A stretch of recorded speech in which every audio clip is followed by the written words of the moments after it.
ఆయన గాయపరచి గాయమును కట్టును, ఆయన గాయము చెయ్యును, ఆయన చేతులే స్వస్థపరచును. యోబు గ్రంథం 5వ అధ్యాయం 18వ వచనం. భూకంపం మూలంగా గతంలో స్థానాలు తప్పిన కొండల్లో గుండా మనం వెళ్తే మనకి తెలుస్తుంది. అల్లకల్లోలం జరిగిపోయిన వెంటనే మనోజ్ఞమైన నెమ్మది అలుముకుంటుందని. అస్తవ్యస్తంగా కూలిపోయిన బండరాళ్ల కింద ప్రశాంతమైన సరస్సులు పలకరిస్తాయి.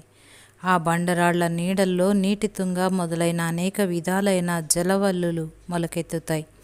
నాశనం జరిగిపోయిన తరువాత బాధాకరమైన జ్ఞాపకాల సమాధుల మీద సరికొత్త రూపుదిద్దుకుంటుంది. దాని ఆలయ శిఖరం తెల్లగా తుఫాను వెలసిన మస్క కాంతుల్లో దేవుని వైపుకి రక్షణ కోసం అరులు చాస్తున్నట్టు ఆకాశం వైపుకి చూస్తుంటుంది. భూమి పునాదులు ఆయన చేతిలో ఉన్నాయి.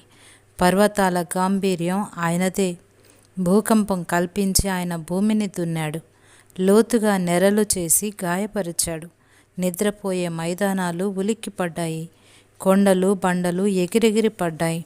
పర్వతాలకి తెలుసు దైవ రహస్యం, అనాదిగా మదిలో దాచుకున్న సత్యం. దేవుని శాంతి ఉంటుంది నిత్యం. ఇదే వాటి విశ్రాంతికి ఆధారం.